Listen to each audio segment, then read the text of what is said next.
moto mayele ayokaka.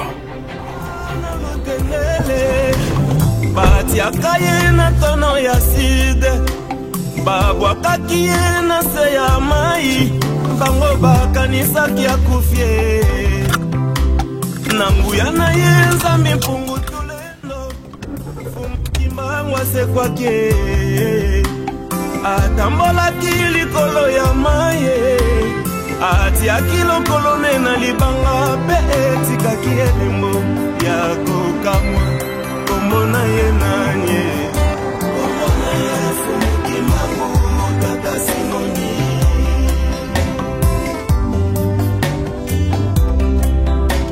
Batiaka ye na tono ya side, babwakaki ye na se ya ebale, bango bakanisaki anyonge. Na nguya na ye nzambi mpungu tulendo, abimaki pe asekwake. Atalisaki na bango banguna ete bozela ngai, ngai oyo nazonge, yanga na bino nano esili te. Komona ye nanye, komona ye fumukimangu tata Simoni. Moyindo nzambe na banzambe mokelie, akela likolo pe na se. Lolenge ya kabola mokili na ye na 4 kona, asali este weste nord pe na sud. Lolenge ya kabola biso bato na baposo minei, lolenge ya kelela biso ba religion. Asali judaïsme, asali islam, asali bouddhisme, ya biso baindo ezaki ntwaje. Lolenge ya mikabola bonzambe na ye na 4 races, les 4 êtres vivants. Ya biso baindo, nzambi mpungu tulendo, ya ba judaïste, nzambe Jehova, ya ba islamiste, nzambe Allah, ya ba bouddhiste, nzambe Iswara. Bato na bato basambela bonzambe ya bakoko. Bien chers compatriotes, mesdames, messieurs, fidèles de l'émission Éveil Patriotique, et pas une bino bozami kimia et koka kozala na mabuta na bino. Soyez les bienvenus na masolo na biso ya lelo na cadre ya mémoire de l'histoire. Lelo tozali koyamba ndeko na biso Jean-Jacques Mamba. Jean-Jacques Mamba oyo azali député na compte ya Lamuka, mais député ya Jean-Pierre Bemba na MLC na compte ya Lamuka na kati ya gouvernement oyo. Voilà près de 15 jours oyo tomona ki bango baye na délégation moko conduite par Mende Omalanga. Oyo Mende kombo na ye etangama parmi entre guillemets bato oyo bazali na ba sanction ya communauté soi-disant internationale awana kati ya mikili ya poto. Mais tozali komona ye azali kotambola pe raison oyo memaki na délégation wana ezalaki nini. Mais eloko intéressé biso mingi ezali présence ya Jean-Jacques Mamba oyo azali moko ya ba député ya Lamuka. Aye kosala nini na kati ya délégation wana pendant que Lamuka ti lelo ezali ko continuer ko réclamer que ba yiba bango élection et que ba koki même pas kokoma une opposition républicaine parce que vous allez reconnaître le pouvoir, il y a Félix Tshisekedi. Les députés, il y a MLC, aye ko salani. Et là, intéressant qui biso yango wana poto yeba qu'est-ce qui se passe dans la classe politique na biso na ba oyo bazana pouvoir pe ba oyo bazali ko constituer l'opposition. Mais tout nous est tellement ébélé que tu décides tout ça le débat contradictoire te. Tokotika ye aloba to yokaye na mwa mituna mibali misato nde na sima tokotire conclusion motuna mote pa yazali. Na modèle ya mboka na biso ça va très mal. Pendant que Félix Tshilombo a passé les temps na périple il y a que découvrir le monde, na simanaye na mboka ça va très mal. Tokozonga nango samedi na deuxième épisode de l'émission na biso oyo tobengaki la mafia au sommet de l'État. Depuis bayibaki biso 15 millions na biso. Makambo ikumi kubima ebele nenge bomonaki indien au bauti kokanga na aéroport 50 millions de dollars oyo bakangi azali proche ya Dirkab. Mais na niveau ya Dirkab pe kombo na ezali kotangama na makambo bambongo ebele. Qu'est-ce qui se passe réellement? Na Congo, na modèle ya mboka na biso, ba militaire bakomi ko boma facilement. Semaine autres aussi les plus de 7 personnes ont été abattues à bout portant. What going on? Bolanda biso nandeko Jean-Jacques Mamba, ndito koten na bino na suka émission. Merci. Pour expliquer à mon le gouvernement, d'abord avant de continuer, moni oyambi ngai ya wana émission na yo. Nandima ki po to bengana ki mwa mingi pe na promettre ki to kosala émission. Et naza na passe makasi. Pe na ngina pesa message na balandi nyonso ya CCTV. Oyo balanda ka kiosque, o balanda ka média na biso, ya ibili kama epole le biso. La chaîne nyonso ya de Jean-Pierre Bemba et Ziki. Nous tous allons à makasi et vraiment nandimi na sala yango parce que nous avons respecté yo, nandimi pe na cette émission parce que nebi ke watu mingi pe ba kolanda biso kaka seni wana cour constitutionnelle kaka wana to kolongola seni na cour constitutionnelle wana po to tia ba institution asika oyo kokumba biso to kosala yango ndenge nini aussi longtemps que l'équipe sortante auto bande ko bundala na yango le FCC tout le PPRD baza majoritaire de partout.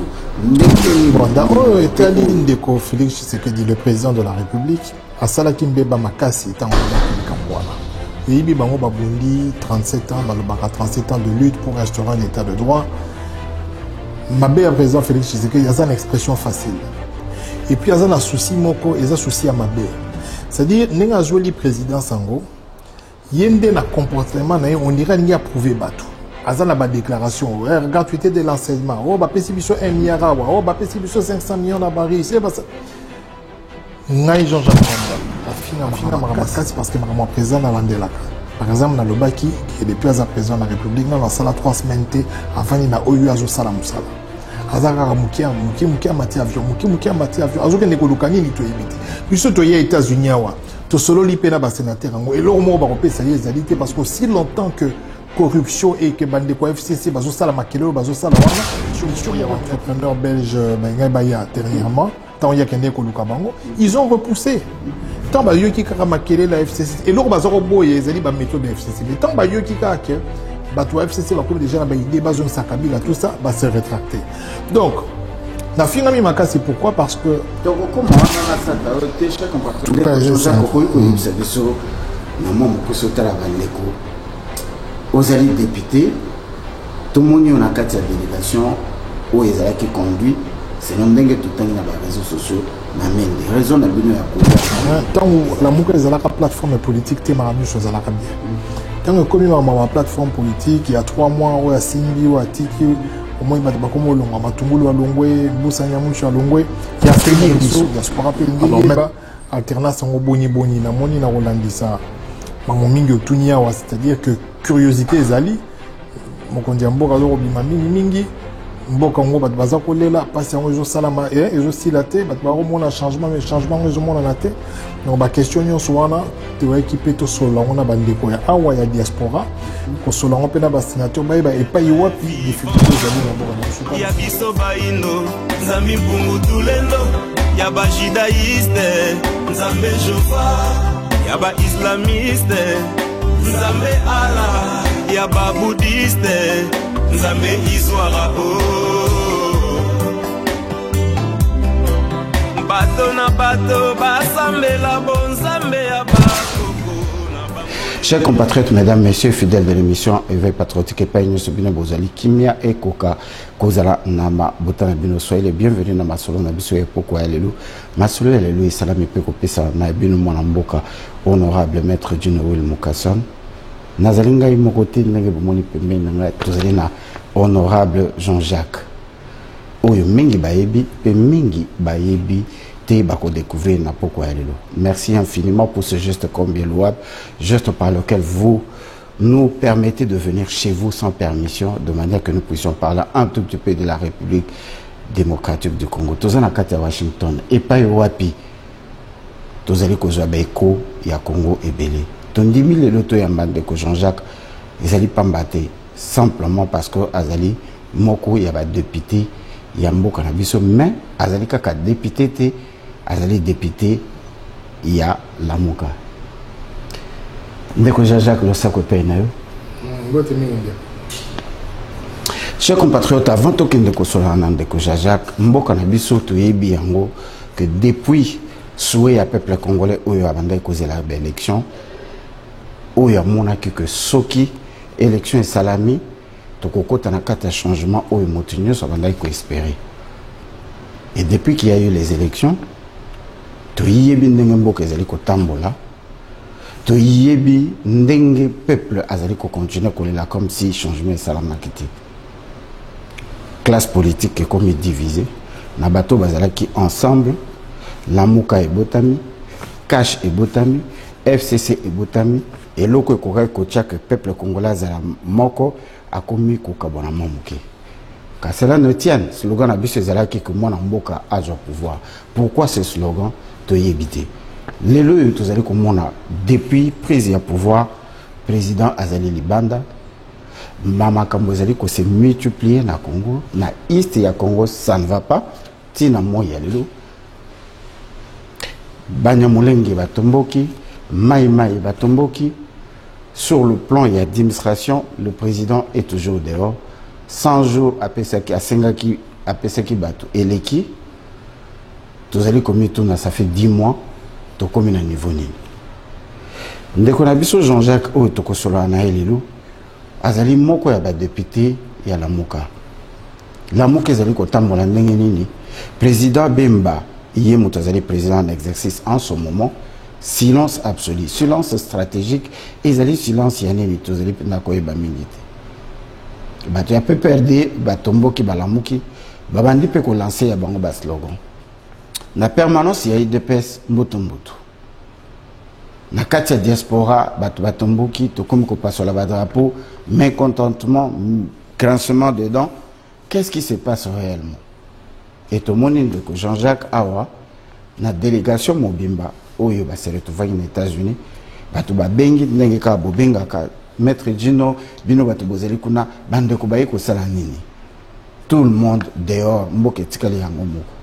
Vous avez remarqué le président Félix Tshisekedi était na Russie, Fayulu na France, Mende na délégation ya bandeko na États-Unis.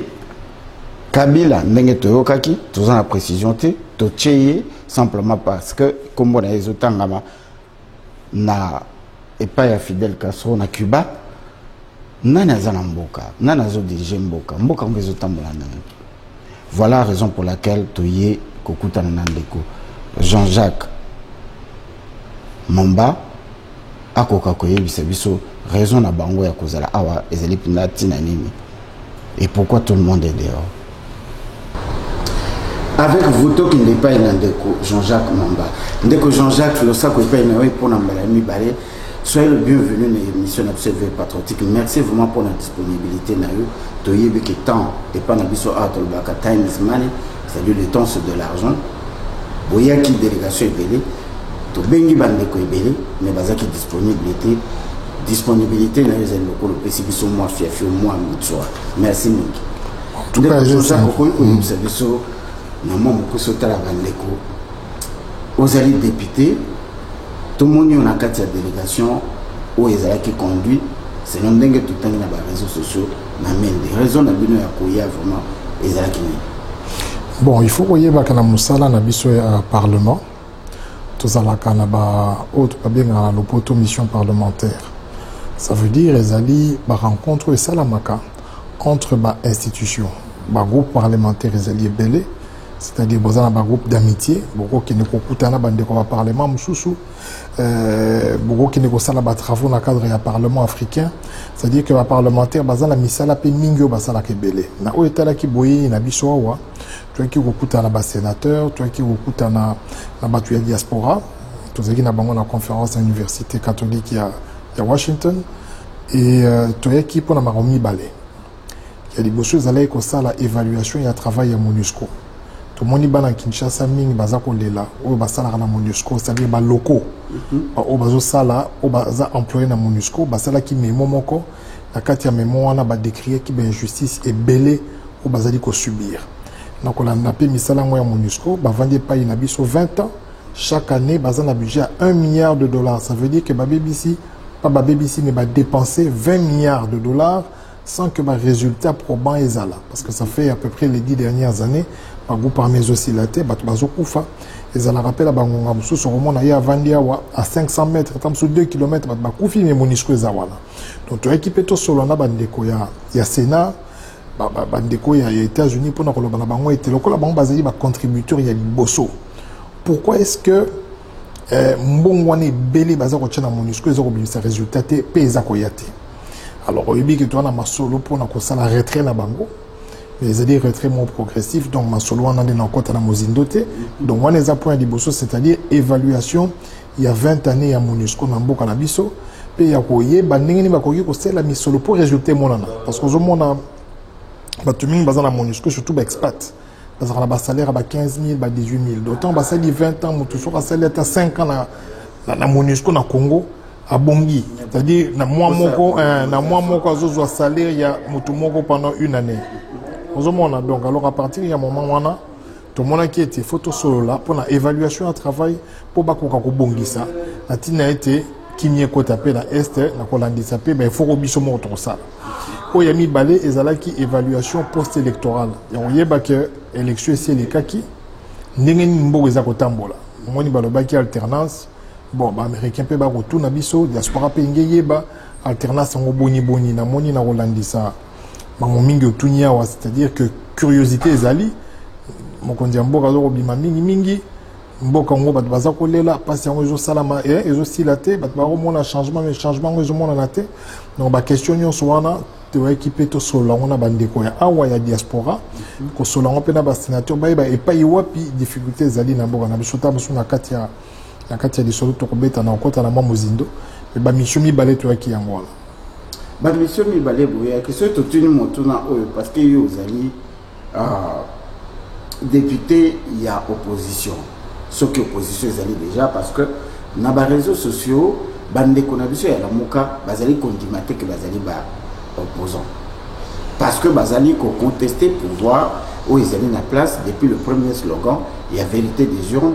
Jusque le loup, bande mingi à la muka, bazo reconnaître que bazali ba opposant, bazali n'a pas réclamé vérité des gens. Mais yo zali député y a la muka. Comment ça se fait que tant que bango bazako wanga na pouvoir, on a balbi eza pouvoir et muibi, yo s'est retrouvé dans quatre délégations où ils allaient mix, il y a des députés nyonso, et l'ingi koloba entre guillemets, officieusement ou officiellement, vous allez représenter la muka na quatre ya gouvernement. Pour expliquer à mon le gouvernement, d'abord avant de continuer, moni oyambi ngai ya wana émission na yo. Nandima ki po to bingana ki mwa mingi pe na promettre que to ça l'émission. Et na zona pasi makasi. Pe na ngina pesa message na balandinyo sur CCTV. Oyo balanda ka kiosque, o balanda ka média na biso, bayibi likamo ekolele biso. Ba chaîne nyonso ya ndeko Jean-Pierre Bemba et Ziki. Notre zona makasi et vraiment Nandimi la salle parce qu'on a respecté, Nandimi pe la salle d'émission parce que Nebi que Watumi ni pe Rolanda Bisso, mais vraiment pas ces alima makasi. Vraiment n'a pas ces makasi. Si comprendre que zonga na dikamboyo lobby, oyebi la muka bonga d'abord la député MLC. La muka ils allaient parti politique té. La muka ils allaient qui créer pour na gagner élection, c'est-à-dire que projet à la muka ils allaient kutu combo le président Félix Tshisekedi a pesaka. Yem to batizaka organisation il y a opposant wana yem tapé sango kombo la muka objectif il y a la muka ezalaka ko soutenir candidature commune et permettre surtout même alternance na kati ya mboka oyebi histoire ya la muka to kene nango mulai mulaité Mais il se fait que l'approche des alliés Mibale pe na koki ko wanga na yangote. Approche ya liboso des alliés ya ndeko Martin Fayulu. Les alliés approche o azako défendre qu'azali président élu et le col azali président élu a koki ko ça l'opposition té. Ce qui n'est pas faux, ndeko Martin Fayulu a gagné l'élection mokili mumba et bien. Mais na terrain, ça veut dire dans les termes pratiques, député à Martin Fayulu toujours au siège là-bas. C'est-à-dire député à SID, au siège, député Naineti Ado Dombasi, au siège, Tomi Balé Tomi Sato, au siège na kati. D'ailleurs suppléante na yé parce que yé siège na yé à siège mais moto yo aza suppléante na yé azo siège. Cela veut dire que Michel Tozoua qui choix, on les a dit deuxième tendance, c'est-à-dire Jean-Pierre Bemba, Moïse Katumbi Akoloba été tokoki kotika FCC cash et Kambaba institution bango mon côté. Parce que ceux qui bisent te bimi li banda, te bimi tout qui peut maramouana te, siège vide et copé sa bango ningi sa rosala oyo bango balingi. Vaut mieux tous à la mouké, mais tous à l'efficace. Ce qu'on se rappelle mingi na 2015, tango balinga iba bongo la constitution nanzela ya recensement, Olanda ki ba député yo ba sénateur parce que mingité ezeki maman koimafuta njoli mokonza bonza kaka na mukie wana sur les 108 3 ou 4 personnes va faire changer décision il y a président Kengo et omoni et le kwane les kakité donc na ndenge to yebi ba makanti ya mabe oyo bato na pasa na yango na ndenge ozoko yo kapeto ko lobango na sima maramo kabi des fois zonga il faut sala boye ko tikela bango ba institution po ba sala bango nyoso balingi et ozama malamu te et wana approche mususu zali kaka na kati ya lamuka ya koloba ete ça l'opposition républicaine parce que tous ont participé à l'institution. Parce que vous avez participé à l'institution, ce que vous avez l'opposition républicaine, pendant que Martin Fayulu ou Azali quand même Moko, il y a la teneur, c'est-à-dire qu'il y a une élection, il y a une élection, selon le Bamati Lelo, Azali opposé à bien qu'il est représenté, Bandeko a décidé d'Azali représenter, mais Yemoko, Azali n'a pas d'accord, jusqu'au point que j'aurais appris, toujours précisé en autre mot, que même que poste et à porte-parole, il y a opposition simplement parce qu'ils ont considéré que les pouvoir la mouka est fonctionné tant attendant ces amis balais. Bon, et là au moment où solo, un des commentaires Fayulu a la stratégie, d'abord il y a Yemoko. Parce que la première victime, il y a l'élection au Té qu'on les Kezaye. Babotoli est bon à naïe. La candidature a consolidé position voilà. Mais la carte il y a la mouka zaye mouroté. Tous en ndeko Jean-Pierre Bemba, tous en ndeko Moïse Katumbi. Oyope bazali ndeko Adolphe Muzito, ope bazali ba leader. Et na banza à mouké ndenge tozo ke na 2023. Il faudra tout harmoniser ma point de vue pour tout y ba n'engeni to kosalela. Mais c'est vrai que dans un moment où yo divergence est ali, mais il faut tout bunda na bokebi to chamwa limemia pour na marambo tambola malamu to ko atteindre objectif parce que yebi biso ba congolais to créer kamakasi. Tant la mouka ezalaka plateforme politique te maramu so ezalaka bien. Tant que comme ma plateforme politique il y a 3 mois ou à Simbi ou à Tiki au moins et affaiblir Bisso. Alors maintenant, leader bazan accord, mais divergence zaka mukene si kawana ya koloba ete ngana zali président lui na ko sala na cause de la présidente na za la proposa. Ya ngazobo ya porte-parole opposition, mais toujours mais kako convaincre la nécessité il y a une opposition institutionnelle crédible pour permettre surtout à un levier auto-coagir pour influencer la politique de Mboka. Ndeko Jean-Pierre Bemba a auto-cosilisa, auto-azali-cosilisa, mandat na il y a 3 mois. Depuis Zoaki poste président administrateur, il y a la Moka. Toyoki attaque discours moko penza au peuple azali kozelaté to action moko peuple azali kozelaté silence wana ezali stratégique to nase ya mesa bozo bonga manabino lokola bino bozo bokoti masolo yepe a 16 mois position nae moi fait bon ye azara mutu omoni ndeko Jean-Pierre Bemba président na biso a oti au sala 10 ans en prison. Et une expérience politique, il faut quand même savoir que le MLC a parti mon collègue le sait 21 ans. 21 ans, à mon lit est belé, à comprendre est belé. Et ce côté-là, même Papa Tshisekedi à l'époque, et comment il y a un moment où il a vendre la kimia, il a observé. Parce que c'est anticipé qu'il y a une réaction, il y a une dans le moment où il y a une tendance, ceux qui disent que Jean-Pierre Bemba na mandat appelé ce qui est sous moto, peut-être il y a des makasi. Et je pense qu'Azui a adopté une attitude morosage pour mettre en interne, pour régulariser la situation. On a pas si lobby à Wezan de Komozit, on dit à cause de plaque tournante, il faut pas avoir compromis dans ma porte-parole l'opposition, il faut pas avoir compromis dans ma opposition républicaine ou bien résistance. Et je pense que dans le cadre wana pour faciliter approche wana, peut-être que Jean-Pierre Bemba Senga qui a la moi kimia pour na appeler sa mototé parce que yebi ba divergence za moi mingi, ne ko fallu za na programme na ye, monya rosa la tournée européenne na ye et tout ça. Donc il faut pas vendre kimia pour ba solo là parce que ceux qui opposition est affaiblie, le peuple congolais va souffrir pour lui. Kolanda na malobana yo tozali ko comprendre que la muka ezali likolo moko na nzela likolo moko na créer ko il faut bosser l'attention makasi. Président moko ya ba président oyo to bengi na kombo ya Moïse Katumbi ya Wuti na East na ba déclaration na ye alobi yango polele que azali ko sala parti politique alors que la muka est comme une plateforme. Il y a un parti politique. Donc, azali ko sala kokomisa lamuka parti politique to alingi asa la parti politique na ye moko oya ko intégrer yango na kati ya lamuka. Ti azo sala parti politique na ye parce que ndeko Moïse Katumbi asala ki ensemble mais ensemble ezali regroupement ya ba parti politique mais à comprendre que biso ba congolais na marambo ya lisanga tozala constanter.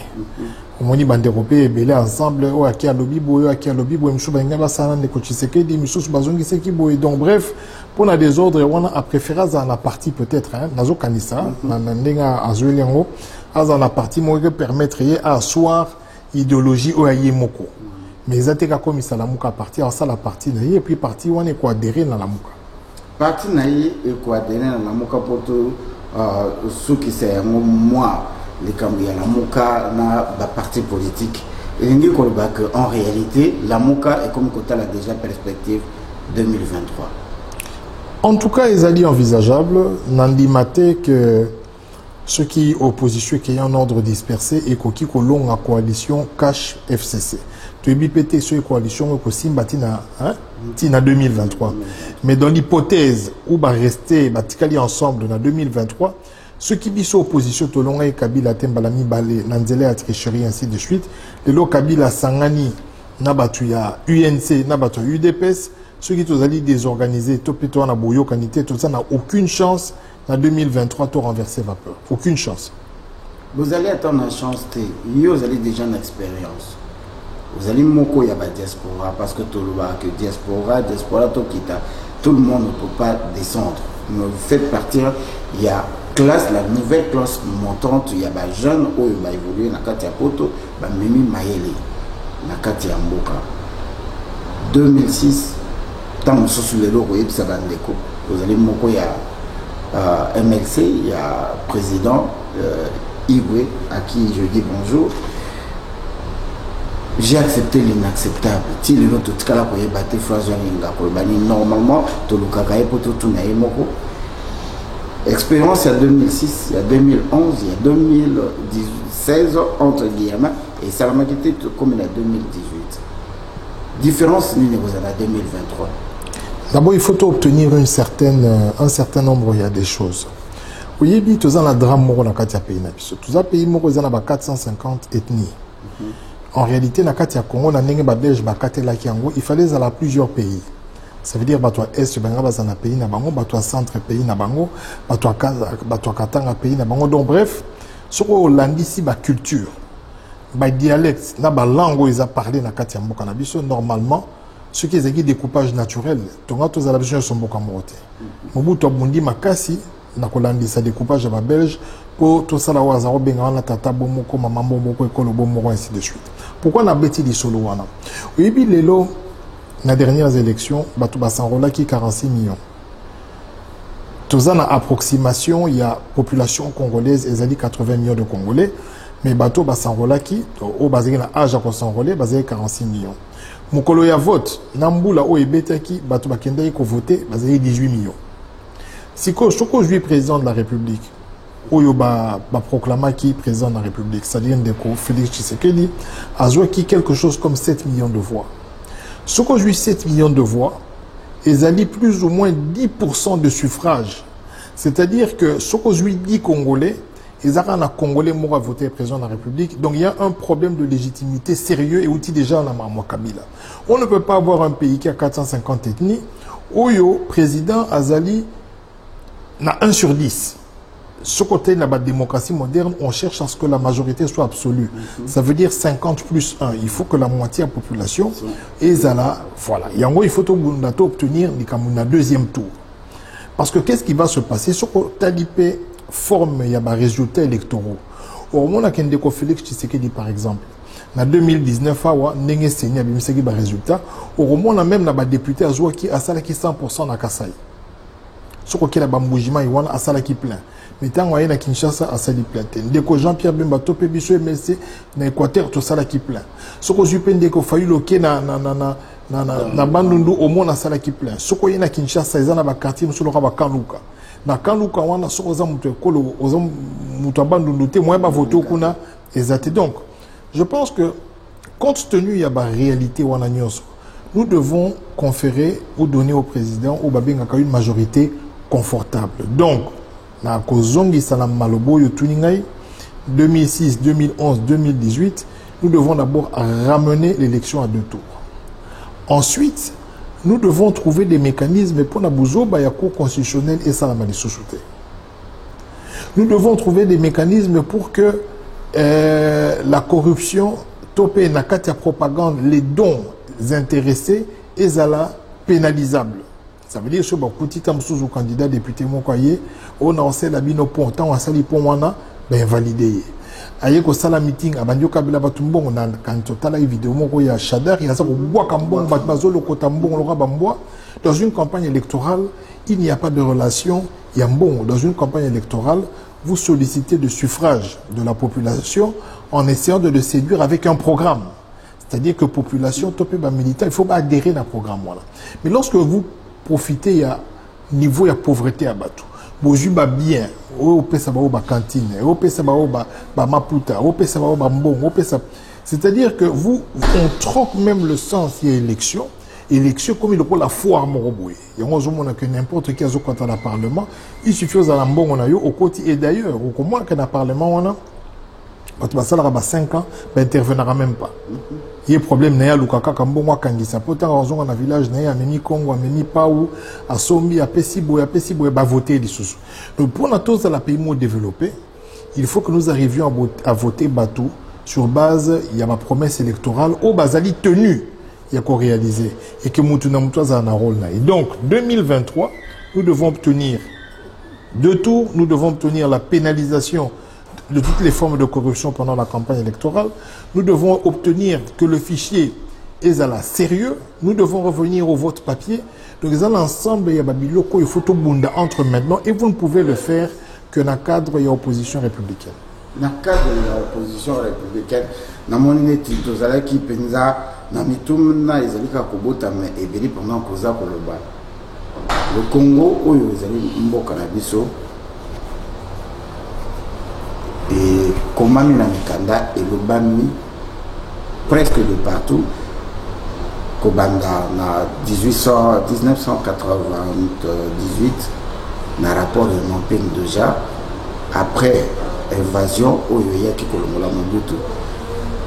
Donc comment qui Koloba, toujours que notre pays serait sous occupation. C'est ce qui a fait que cette occupation, logiquement, n'a pas commencé aujourd'hui. D'ailleurs, depuis conférence à Congo à Berlin, il y a sous tutelle, il y a entre guillemets, il y a le peuple à s'exprimer, et il y a des sous-élections. S'il y a un système où il est vendu, où ils ont contrôlé, où il y a parce qu'en États-Unis, c'est raté. Ils ont quelques pays en Afrique, où il y a le seul moyen. Il y a bateau où il y a balekaka nsima ya seni mpona koprogramme moto oyo bango basepeli na ye. siko tokokende na 2023 avec kaka seni wana cour constitutionnelle kaka wana to tokolongola seni na cour constitutionnelle wana mpo totya bainstitution ya sika oyo ekokumba biso tokosala yango ndenge nini aussi longtemps que l'équipe sortante oyo tobandaki kobundana na yango elingi koloba le FCC to le PPRD baza majoritaire de partout ndenge nini minorité oyo opposition ezali ekolonga bango mpo na korestructurer seni cour constitutionnelle mpo tokende na baélection apaisée et démocratique oyo nano esalama te. D'abord des élections parfaites ezalaka te, mais mabe oyo eza mpona biso eza kutu te ke eza baélection imparfaite, ezali baélection te. C'est-à-dire chez nous le gagnant est connu à l'avance et tout est truqué. Donc c'est un système qui est mis en place et ce système-là a été mis en place avec une mauvaise intelligence. Ça veut dire avec une intelligence mais au service du mal. Et là que ça la campagne si makasi ezali na ba politiciens congolais. Nous avons l'habitude de réagir. C'est-à-dire Congolais l'inarration di kambo salami abani koloba. Alors que ceux qui ont fabriqué ce système-là ont anticipé. Et lorsqu'ils anticipaient, les Congolais ou Yamaï et les Obalaba français, les Bazaki distraits. Cette fois-ci, nous n'allons pas les laisser faire. Parce que le tout part de la loi électorale. Et en dehors de la loi électorale, le cas quittant ou rentrée judiciaire et salamaki, procureur, le baki, bon, voilà, bah, corruption, salami, la cour constitutionnelle, ainsi de suite. Ce n'est pas un problème d'institution. C'est-à-dire, il y a des questions, que ça ira mieux. Le problème est le système qui a permis à Nanga de tricher. Parce que dans n'importe quelle condition, l'homme en général, azalaka, corruptible. Mais particulièrement, lorsque vous payez la possibilité à agir dans le cadre de la corruption, il le fait davantage. Na limbola, on peut en France. C'est un peu exemple, moko. Au moni, ceux qui me ont pas quoi pas nayo. Balobinayo dit non, il faut foutre à $200 et impôt. Ceux qui battent des factures, au moins qu'ils ne foutent impôt dans ma boko, bah ils chutent à moyen foutre dans ma boko exact. Ou bien mutué qu'on impôt pas nayo, au moins c'est un bon alobi non non, il faut foutre en cas la banque. Mais ceux qui balobinayo, au quoi foutre à mutu dans ma boko, au quoi ils bisa mutu dans le bitin, ah, au lieu de foutre à banque 200, comment à 100, comme ça on a appelé sur 50. C'est parce qu'on a ouvert une brèche aux 8 moyens au solanaï. Mais si cette brèche-là est fermée, malgré qu'on ait l'intention de foutre à mouké, on est obligé de foutre à nzela oyo, bah poner lieu pour foutre. Nenge, bah benga on a l'oppoto approche systémique. C'est-à-dire, photo zala na ba loi moko, bah bazo to rocha na ba loi wana, atam to za mouyi binenge nini, azala na choité, il faut respecter en gros. Le problème avec nous, c'est que bah faille zali. Par exemple, et là, il y a une élection 2019, il y a une machine à voter. Ce qu'on a dit, tout ça qui faille. Tout le pas de machine, pas de machine, pas de machine, pas de machine, pas de machine, pas de machine. Les militaires n'absolument sur il ne faut pas tosser la machine à voter. Et comme il a veille, dès qu'on fait le lit, qu'il ne faut voter la machine. Or, Batu Mingi, Boya qui ne faut voter pour que le code des machines, élection qu'on a. Donc c'est une erreur stratégique. Oui, c'est de Rotambola, ils ont que Maramio sur ça la bien. Sur mon politicien dit Marama BT, toi dit Mara faiblesse, toi erreur T, Aza sérieux. Donc Ngaï n'a assumé, les Cameroun à la Zoloba, que c'était une erreur stratégique. Pourquoi? Parce que les militaires n'ont pas besoin qui distant. Et si Canyon sur bazo c'est la machine à voter, on va dire aucun dété. Or, dans le la salle qui élection, ils ont la batu mingi, tant qu'on a commis qu'on a ezali muto centre d'azo voter les. Parce que y a la machine t a ABC muto centre on a ngina voter fayulu muto centre bi OK ça va tant bandi ko beta boye abeti na kombo mususu ou bien soko yo mona muto na candidat talobi mama beta wa beta papa beta obimisi. Pourquoi? Parce que batu ba s'intéresser dans monter. On a quatre stratégies, ceux qui prennent tobo la machine à voter tonga tobo côté élection na suka ou ceux tonga to sela yango tonga to tinda batu massivement ba yekola yango ba maîtriser yango pour passer la vigilance. En tout cas, ils ont des résultats véridiques. Ngai na tanga ki ba PVT, mais en tout cas la ninga na yokelaki Nathalie pe ba médias internationaux pe bato ba sala ba regroupement la monnaie ba 5 ba église catholique en tout cas ça ba résultat moko ezali approximativement vrai peut-être pas avec exactitude mais en tout cas que les 60% na zaili qui et les kaki donc il y a le que nous devons arrêter ya ko réagir congolais azaka ah ba sali biso boye ba komona non avant ba sala bino ndenge wana vous devez réfléchir froidement koyeba ke siko il faut to sala nini pona makambo ne yate et na banza biso to koti parlement na bande ko miso sope bazana mayele wana to banda ko sangana to yeba na moment balingi nini ceux qui bangi basala boye biso to proposer loi ceux bangi basa il faut to avertir la population avant siko bo avertir biso na nini déjà ceux qui mokonzi mboka abandi ko benga rétro commission COP que pas na biso na bamboka mususu ezali crime mais pas na biso to benga kango COP ngi ko lobaka a sauté déjà au-dessus ya loi abimisi eloko biso ti peuple aza ko yeba kiza moyibi abimisi a minimiser yango que eza rétro commission eza COP to ko na ba définition te alors que bino vous n'êtes qu'une petite portion il y a opposition Nengeni système où il vanda déjà bandakala autobudisi pendant 20 ans où il s'agit que le peuple congolais a l'eau potable. Le système est encore là, Nassima FCC, et le nouveau qui est venu avec le cash, Abandi Kobenga, rétro-commission, moi, avocat, corruption, à commission déjà légale, beaucoup lutter dans le monde, pour tout le monde la lumière dans l'élection.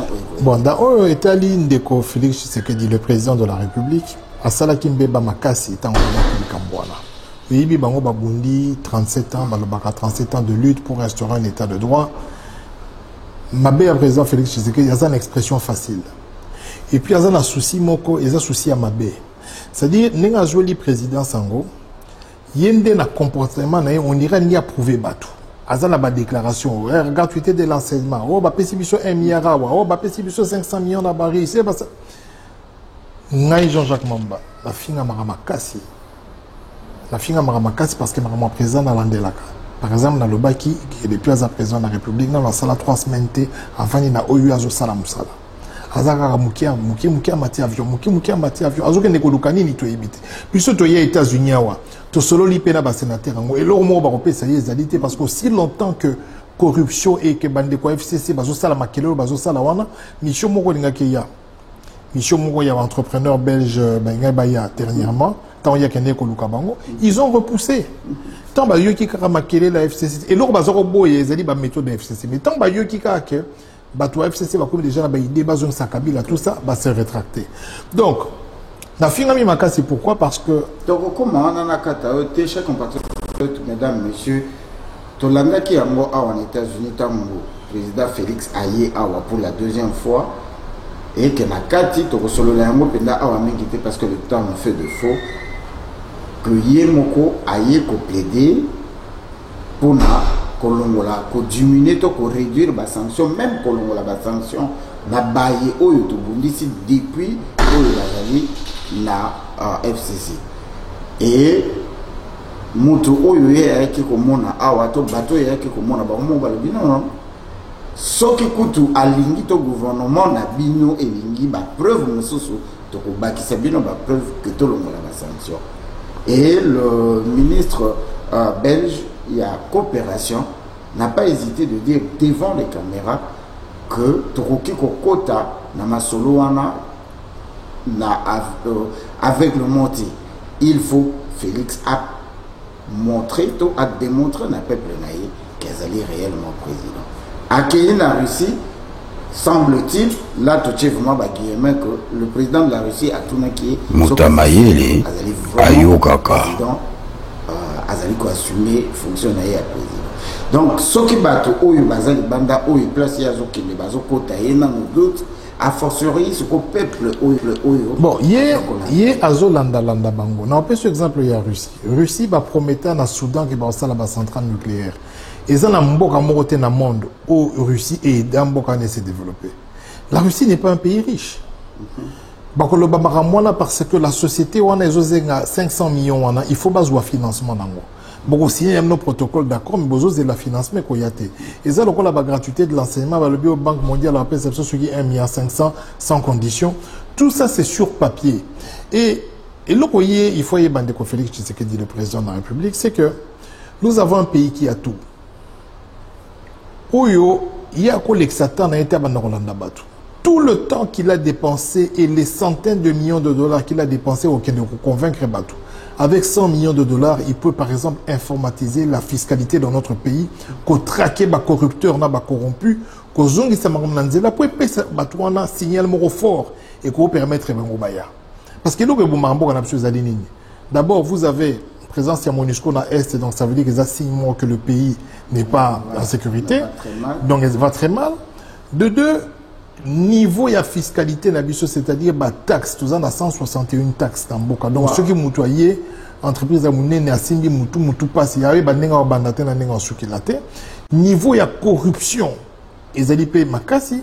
Et au lieu président de la République, na 10 mois avant de la maramoua sécurité en Boka na Est, avant de la maramoua corruption, il y a kota la batunion so bazaki accusé au bagela qui babia na bango ala de la babia wana parce que c'est babia ba congolais et zonga awa il y a le bi maramoua la je sais le passé il est aliété il y a zota la future en nini mata avion kita mata avion ko kende ko landa batu tala investisseur balanda raité parce que là où il va aller placer son argent azana ba critère mi balé d'abord ceux que les sociétés mo privées par action.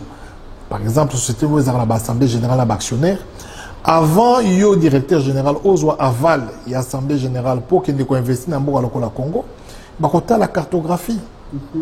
On remarquer par exemple qu'il y a 10 pays les plus corrompus au monde, RDC Zanakati. Donc, sécurité, investissement dans Bango, égalité. Deuxième des choses, il y a la rentabilité à projet. Le pays, la RDC, le pays le plus pauvre au monde. Ça veut dire que ce qu'on a un service de qualité, on a topé bien la qualité. Congolais ont la capacité à consommer en côté.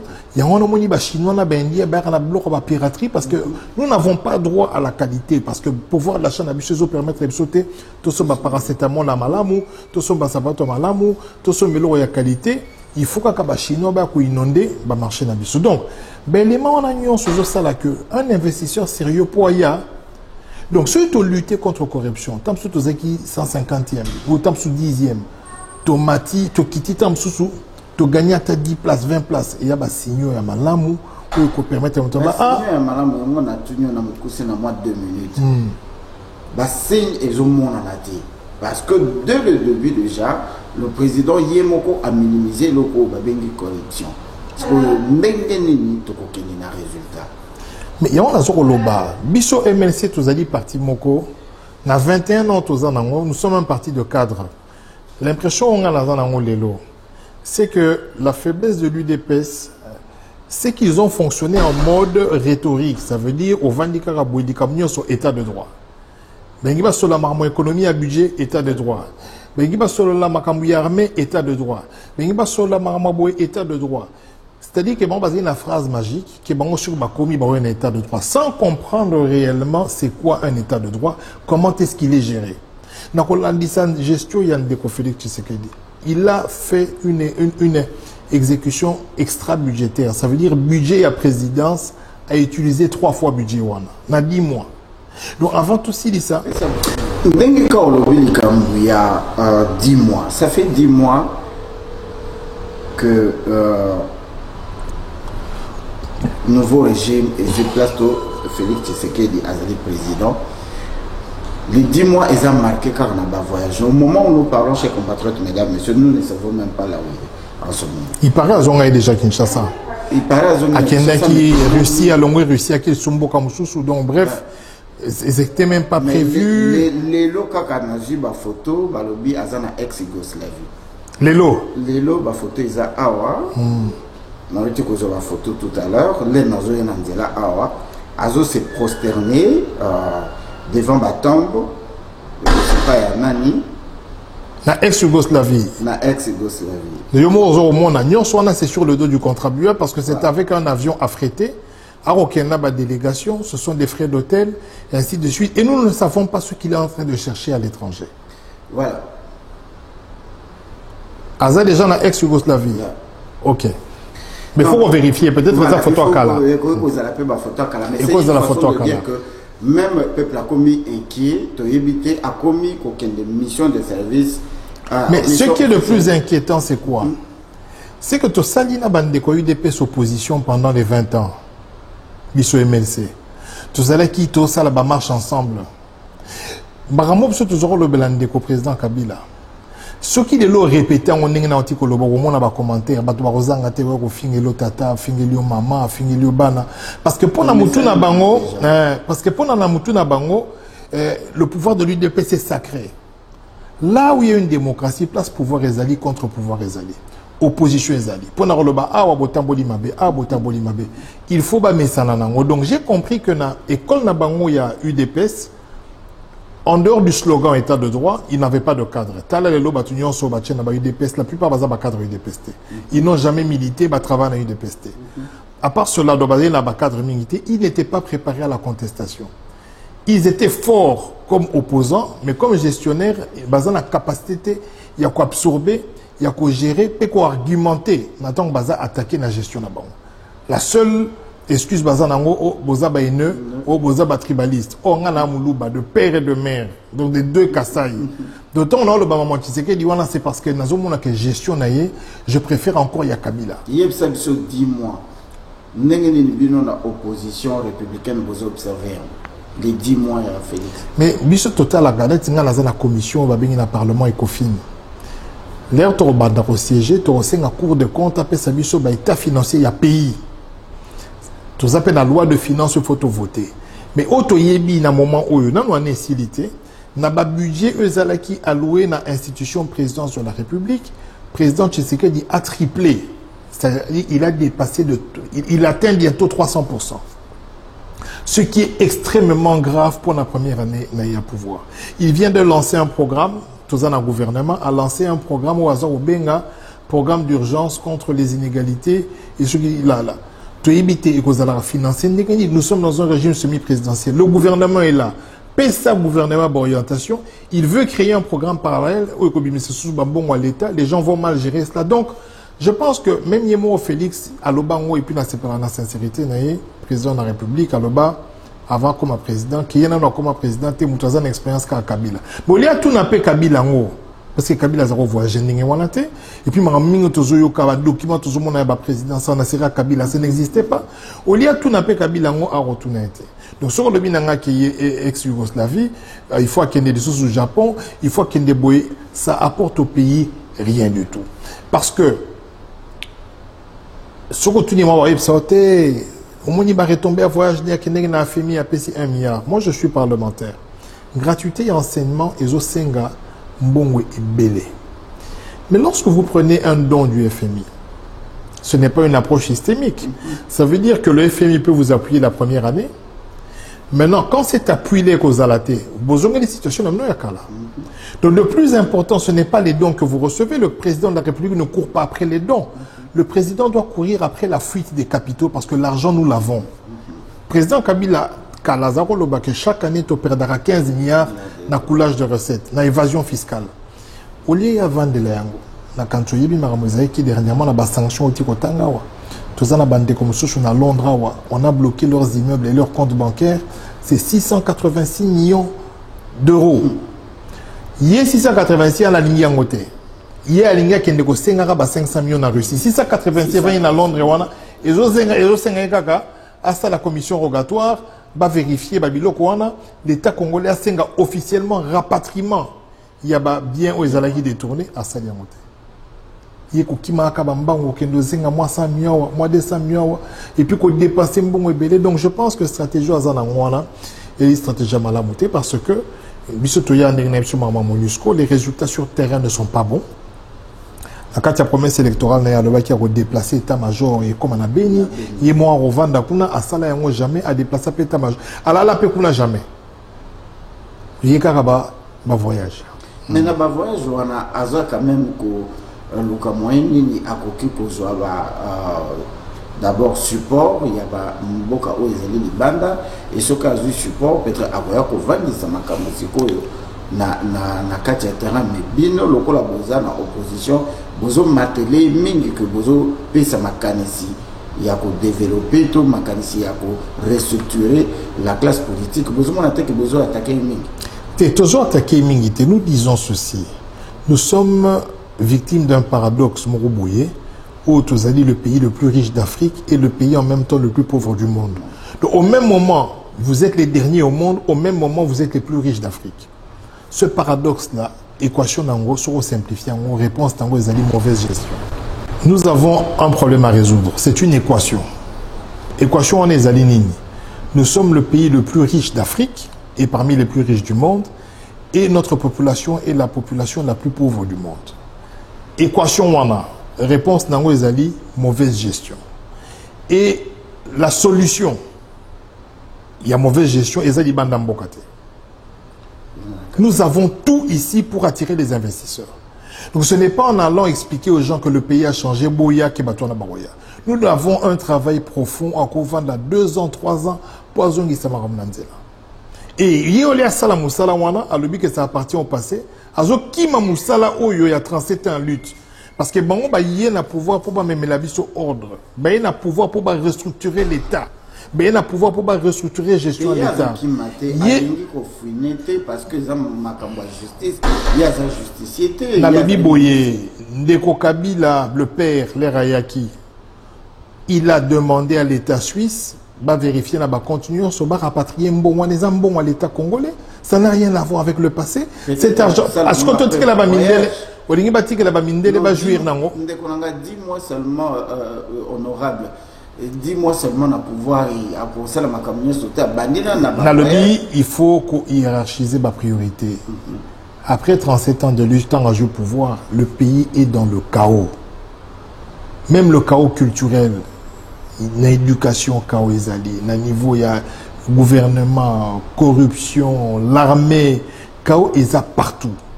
Pour Nangaï, et à point de vue Nangaï, et engager peut-être Nangaï Moko, il faut azwata avanda abongisana nakati.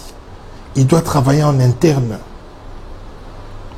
Shadari alobi Kabila Congo ezali yaye aza propriétaire à Congo et azozonga d'ailleurs à Sali azosala azozonga sur la surface et abanda déjà comme certainement pour à se représenter. Constitution a vu ces éléments pour permettre Kabila à son pouvoir. Bon, d'abord, au moins, Batouana Balinga Kabila. Parce que Mbo est sursis. Toboe qui makile tanga. Tolobito sa likamoko ya malamu. Pona mabenyo so FCC sali. Oyo balati sande ko Kabila. Na oye moko pe asala. Lo lendo ba komi nango président Tshisekedi a sali même pas une année. La coalition na bango a commis déjà comme état masolo en 2023. C'est-à-dire que on a mboko yara maseki. Yemoko Chadera a kenek élection joué combien de pourcents? Sur 3%, sur 4%. Alors le rôle à Bamoni ba congolais le bazara entre guillemets bazoba. Ba mona le rôle à maseki. Ils sont en train de prêcher pour leur ventre. La plupart d'entre eux sont au Tali Mikolo ba comme la pression makasi parce qu'ils ne sont pas repris dans le gouvernement. Ils ont besoin de revenir aux affaires. Et que Bamoni que pour na bazong en affaires, il faut pas pousser quand des Kabila zong en marma politique. Est-ce que mon qui est pour le Bumbashi? Est-ce que Yoka qui a le baki? Zongela 2015-2016. Bocha ba comment la livre. Combien de débats Salama va dire que Kabila Koki Kozonga il peut se représenter? Est-ce que Kabila le baki? Les gens se sont agités puis Nasuka n'a pas déposé le pouvoir. Où il y a Monia Kokayo Kosala à Saliam. Mais Batoubaningi va pousser pourquoi? Baro tel intérêt n'a été yambokate, baro tel la position yabango. Et le cas la bamonique avec le président Tshisekedi, le cas la boya qui va casser nyon so wana bakota na katia ya gouvernement, yon baro sala ninge wana pour bazwa kaka moyen, bazonga kaka na katia gouvernement aux affaires. Donc ils sont en train de prêcher pour leur confort. Maintenant pour le rozonga na miboko mbangu. Il y a ce qu'on appelle la droit dans la juriste T ou bien la sanction positive. Ça veut dire que le président, un ancien président de la République, est sanctionné positivement comme sénateur à vie. A koki kolongola yangote. Au moins ceux badobi na yo à vie wana, au koki kolongola yangote ba sanctionner yo. Voilà, ba sanctionner positivement. Après ce qu'on a dit l'article Moussoussou, il y a des articles où il y a incompatibilité dans la fonction. C'est-à-dire la fonction, par exemple, il y a sénateur, ils sont incompatibles, la fonction, il y en a l'État, cause à la ministre, cause à la Boueza, incompatible. Mais là encore, on te donne la possibilité de démissionner. Mais lorsque tu es sanctionné positivement, le binayo à vie, Parce que les autres sénateurs, bah, ils Arabango. Mais yo, bah, quoi, ils rioté. Donc, yo, on a tiré au Koufa, on a besoin d'élection, tu ne peux pas revenir aux affaires parce que l'article 220 dit, bah, le biozan a droit à 2 mandats, point barre. Après les 2 mandats, on a droit à un mandat moussouté. Donc, on a dit, bah, polémique, on a déjà sanctionné. Ils ont dit, bah, polémique, mon stérile. Mais le problème, apparemment, chers compatriotes, mesdames, messieurs, nous avons comme l'impression que notre pays n'est pas dirigé selon la constitution, mais selon les accords. Aux accords, on a condamné que Bakoki peut sauter en haut, Kabila Zongi n'a pas condamné facilement parce que Bandeko Bamekaka Makamona en 2015. Mais Makamon Bamona en 2015, Nakanta Kabila jamais causé un gain. Au début de cela, la fausse communauté de l'ONANU et l'Obamité. En matière de crimes contre l'humanité, prescription est à la rater. Même après 20 ans, donc je ne pense pas Lélo que Egozala responsable de la part de nos amis à FCC. Bazongi Sabatunanzela, Batbakufa. Parce que Nalikambo Wana, Batbakufa. Batbakufa, président Bemba, Azali, ancien président. Il y a Zalaka sanctionné, Azali, sénateur à vite. Non, il y a Azali, ancien vice-président dans le cadre de l'accord à Sun City. Mais après, il y a eu une constitution qui a été promulguée. Donc le pays est en train de fonctionner. En fonction, il y a constitution. On en a 4, il y a constitution, on a vice-président à la raté. Donc il faut confondre le régime spécial où il y a 1+4 qui n'est pas constitutionnel, en tout cas, dans la constitution à l'élo. Dans la constitution, ça dit même une loi portant statut des anciens chefs d'État. C'est-à-dire, Azawana, Aza droit à chauffeur, garde, Aza droit mitouka, indemnité, morodigne, sorazo voyager, Aza voyager dans la business. Donc, tout est fait pour que Asilisa, Mikolonaye, Malam. Donc, hier, Azali, Dengebino Bozo Solo, Bemba, Azali n'a possibilité de se représenter. Et il y a postulé. Non, Bemba, Azali qui est invalidé. Injustement. Si Kodoro Bunda, pour pour 2023, Azala candidat. Axe Aliboso toujours exploité, Axe, il y a recours dans l'affaire Oyo, cour constitutionnel ou soit condamné là, qui y a subornation des témoins. Ce qui, Nzamba Songi, et que Likamwana est sili complètement, parce que tout ça, la révision en procès, dans les 6 mois, on répondre à Bisso. Ce Likamwana est sili complètement, tout ça, il y a Mingi. Ce qui va la veiller de tout soupçon que Azala candidat en 2023. Ce qui Bemba à cause de la candidate MLC, ils ont déjà projeté mon pour 2023. Bon, bah discussion est allée. En tout cas, c'est un sujet qui est sous tabouté, tout solo la Rayango. Il faudra qu'on ait une solution quand la 4 MLCT, qu'on ait une solution dans l'ensemble de l'opposition. Parce que nous avons une sur coalition FCC cache et c'est maintenir en 2023. Ceux qui opposition et qui est en ordre dispersé, bah, n'a aucune chance de gagner. Donc les discussions au niveau du MLC, que Salama, la 4 que Jean-Pierre Bemba la possibilité de la candidat, mais dans le cadre de l'alternative, toutes ces discussions-là sont ouvertes, c'est total la évolution, dans le cadre de la mission et opposition, dernier tout s'organiser. Le président m'a dit à Outikoleka, à Paris, comme à Salaki Face, diaspora, et quand on parle de diaspora, on ne peut pas ignorer ceux-là qui s'appellent des combattants, résistants et patriotes, sous occupation, et que l'expérience, il y a 2006, 2011, 2018, et là qui s'est vu que ce pays-là te retrouve à souveraineté à travers les élections, il faut un soulèvement populaire, et il ne faut pas la commune langage, il y a un soulèvement populaire comme seule option et qui tourner la roue et banger à zéro. Ce qui y a dans le langage est que le reste, il y a opposition entre guillemets républicaine, baza, na option il y a élection. Et ils allaient que ça la fissure na katia la mokate. Fissure idéologique ezali. Ça veut dire que ma approche ezali n'engagement monté. Oui, puis peuple abisso. Na quand totalaki ba vidéo. Tangu Shadari a sali meeting ne batondaki. Olandi ba vidéo ya ndeko Moïse lelo na ba Butembo na lobi na ba beni batondaki. Olandi vidéo ya ndeko Jean-Pierre Bemba lera kendeki na Kisangani batondaki. Olandi ba vidéo Jean-Pierre Bemba lera kendeki na Équateur batbazaki plein ba eti na tarmac. Nengina lobani ni par là. Oui, Lélo, nous devons agir en responsable. Soulèvement populaire les Arabiens, tu as pillage à 92, Nenge Salamaka, na 93, Nenge Salamaka, tu as Marambo, il y a soulèvement populaire en 2015, par conséquence, Namo. Nenge va par là que nous devons faire un effort pour que toutes les solutions te rejoignent. Dans le cadre de la libération du peuple congolais, na jougo azanamo, la passion azanamo, que ces solutions-là, elles ont que aussi maté. Parce que ce qu'ils ont encadré, on peut facilement basculer dans la guerre civile. Vous voyez, comme il y a même des conflits publiquement, qui est à Kabwana, et puis à Télémama, Kassi, Nalikambo, et tel tribalisme, parce que dans l'anda qui est moko, vous avez des meetings, vous avez des meetings, Boma Moulouba. Le bien que vous avez Boma Moukongo, Boma Moutaba Nundong. N'est-ce pas par là que, avec la mauvaise foi, il y a des politiciens la miso. Capacité na bango ya ko transformer to pe ko créer ba conflit ethnique, il faut beaucoup de sagesse n'attend ozo ko tanga kombo ya soulèvement populaire parce que yo ko soulever na la muka ba to cache pe ba salo ya bango et puis comme le homo ethnique tozo maîtriser ngoli souté. C'est-à-dire nous devons faire un maximum dans cadre ya ba institution d'abord pour essayer de trouver des solutions pour nous éviter le chaos. Na opé sur exemple, oui bambora msora ba Libéria, otay bambora msora ba Libye. Les Libye est complètement détruite. Ça veut dire qu'à un certain moment, tout le monde va s'insurger, et puis il y a plus d'Américains qui ont besoin de contrôle à pétrole. Mais ce qui était la Libye de Kadhafi, les lots, ils ont rassouté. La Libye de Kadhafi, les gens n'étaient même pas des locataires.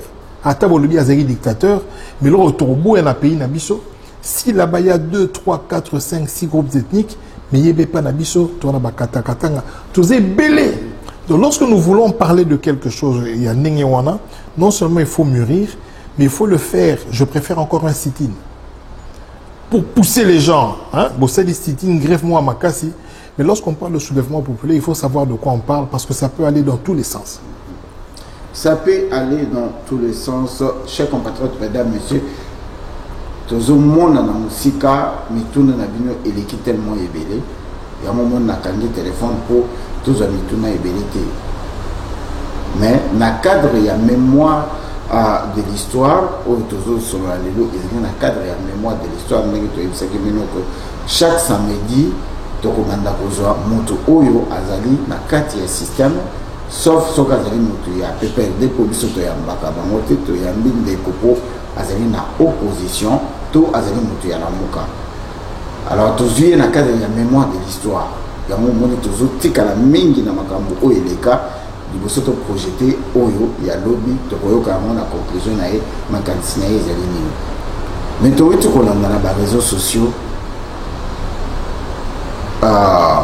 malheureusement il y a eu un incendie où il s'est déclaré na kati ya building oyo et pas wapi radio to télévision il y a MLC ezalaka.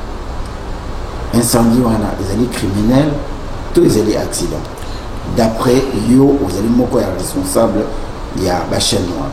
Oui, dans le directeur général de la CCTV, quand on a 3 heures, il est difficile de déterminer l'origine, il y a incendie.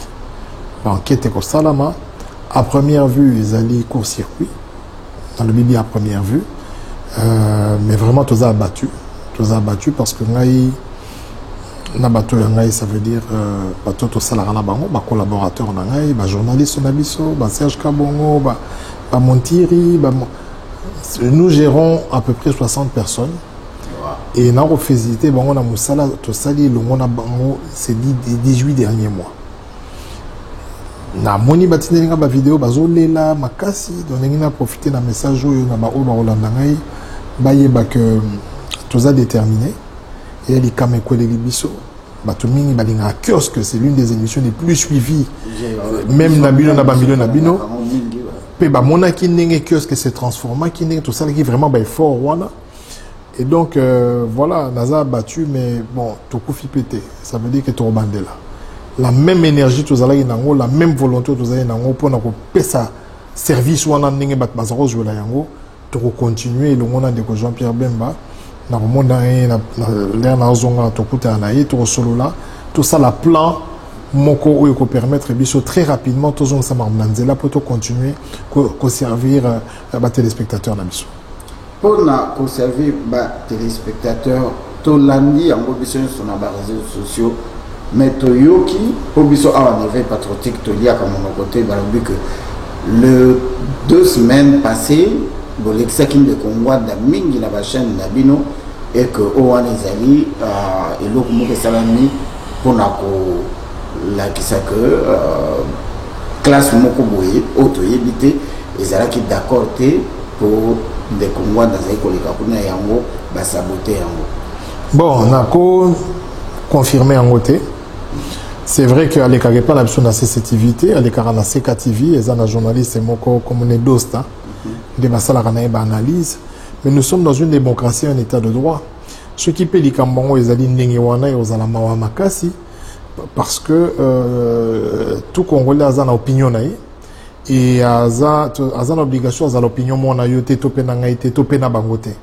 Il ne faudrait pas, heureusement que nous n'avons pas de perte en vie humaine, il ne faudrait pas, ce qui te retenir l'hypothèse que les gens meurent à cause des opinions des autres.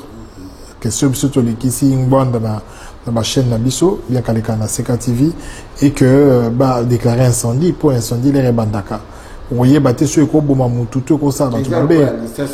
je ne suis pas Nazana Katia Nzela Wanate parce que nakoki ko lingate ko sala buzz tozana on a information moko correcteté topé définitivité sur l'origine de l'incendie mais je ne pense pas que cause en allié nanenge tozana l'exangwana parce que il y avait un opérateur la studio radio incendie bandaki na radio opérateur azo sala yo qui Motopeli, il y avait des étincelles, ceux qui courent circuit, mais qui même Koboma Motongo, mais Simbité, mais vous savez que dans le studio radio, ça a insonorisé, Bachara ba mousse.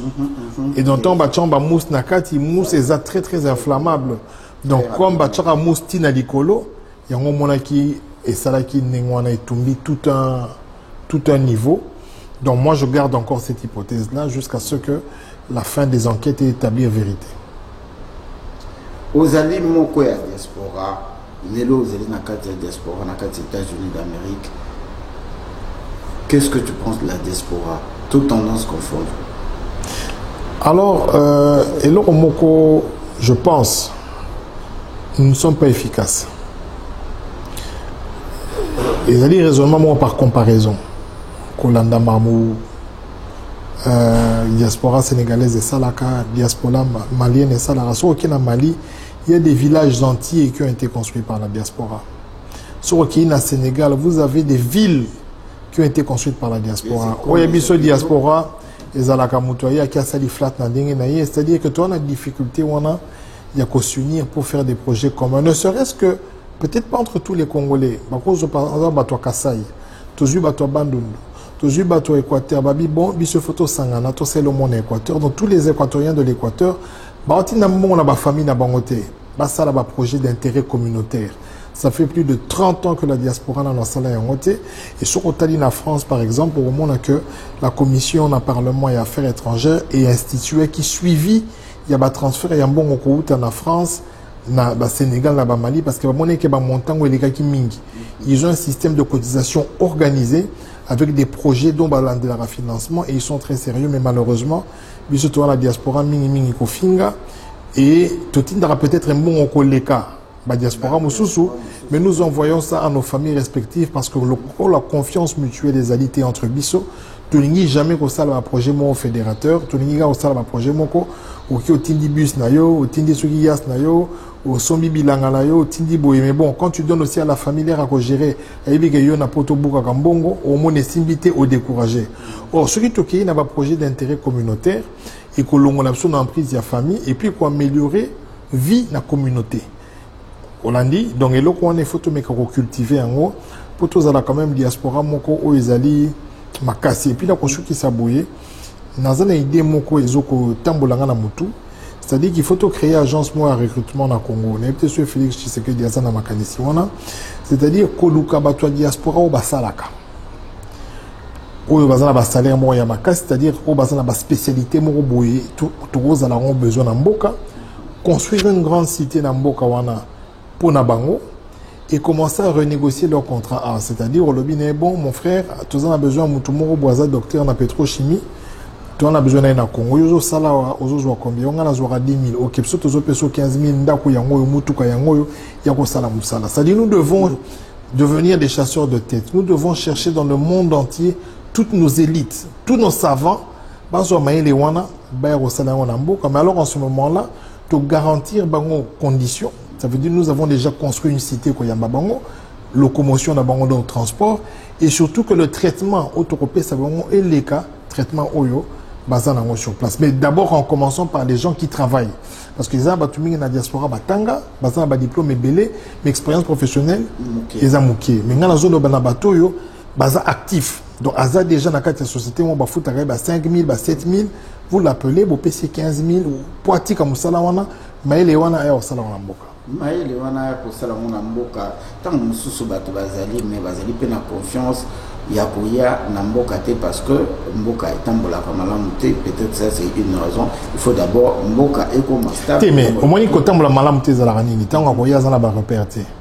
Ceux qui ont construit une cité na ba norme européenne, cité wana c'est là qui est gérée par le gouvernement et qui est une agence gouvernementale qui s'occupe du recrutement de certaines spécificités na bamboka. Tant que longue poto ana robangati parce que les réseaux quitté, il a une maison. Azana mutuka, il a un salaire. Et il ne vient pas dans l'inconnu. Il signe tous ces contrats là, Monique va créditer compte naïe, va PC mbon, va frais d'installation naïe, on lui donne une maison. Les ya ça va dire non c'est très bien, je suis payé autant. Qu'est-ce qu'on peut s'en là-bas pour travailler parce qu'il y a une université à Bissau. Niveau l'enseignement la Bissau est en assez makasi. La technologie est belle et à l'étranger, les gens sont très avancés. Dans ce pays, même à pays na Bissau Likolo, au lieu de foutre un expat, là où tu es Bissau, tu as 18 000. Donc, au lieu de tout expat aya wapo, ba foutre 18 000. Vaut mieux que na Bissau mon quoi ya, ba PC à 15 000, à 12 000. Et aux amalans au mine. Bien chers compatriotes, mesdames, messieurs, c'est un réel bonheur de passer le temps avec vous. Et pas une seule besoin, Kimia et Koka, Kozarma Mabuta Nabino. Merci mingi. Naba o union so balandi biso na poko ya lelo. Ndenge ndeko witi koloba yango. Tolanda ka ba émission na kati ya Mabuta. Et émission to sala na cadre ya mémoire de l'histoire. Tolingi to banda kolobisa bande ko na biso ya ba politiciens. Tolingi to banda kolobisa toute la classe politique to zonga ndenge to zala ki liboso, c'est-à-dire que ceux qui te vu chance à kokuta na bango to tuna ka bango mituna o euta ke pa na bino mituna o bozaka na ba réponse te. Ezala ki débatté, ezala ki li solo. En mokolo mosusu soki ezali débat ndenge to salaka chaque mercredi to koyambaye même na téléphone ndenge to salaka na ndeko na biso Jean-Claude Mvwemba ndenge to salaka na José Makila pe basusu oyo bino boko poser la question mais le lui ezalaki li solo oyo to bandaki ko solola na ndeko boyoki ba remarque ba suggestion ba idée na bino ezali le bienvenu le koto boya kama finga soki ezali bizali nayo garder yango kotala kabiso te zape biso e ozala malamu mingi po yo kapasi mingi te mais na biso ba congolais eloko moko to retenir yango ndenge to répétaka yango la prise de conscience de nouvelles responsabilités peut de régler un comportement et comme tango likambo ya Congo ezala likambo ya motu moko na moko oyo to salaki lobby et contribuer na chute ya mboka na biso to sala yango leloti et cela doit commencer na likolo ya mboka. Au nom de l'éveil patriotique tozo senga na mokozi ya mboka na biso ndeko Félix akitana na avion avant dans la bureau ya OIA na moi mes bembo ya sali asala na bilan ya ba voyage na ye qu'est-ce que cela rapporte na peuple congolais conseil na biso ya ngwana. Bien chers compatriotes, ndenge boiti kolanda ndeko Jean-Jacques Mamba, nous lui disons infiniment merci d'avoir accepté notre invitation parce que mingi bako kaka koya koleka na éveil patriotique. De temps en temps tokozongela kabango moko po bakoka ko yandola na mituna o biso to mitunaka. Quant à nous, on se retrouve samedi to mercredi na cadre ya éveil patriotique. Ezalaki honorable maître Dino Will Mokasson éveil patriotique na contribution ya ba oyo nyonso ba participer à la rédaction na biso pona bino tolobi merci mingi ingeta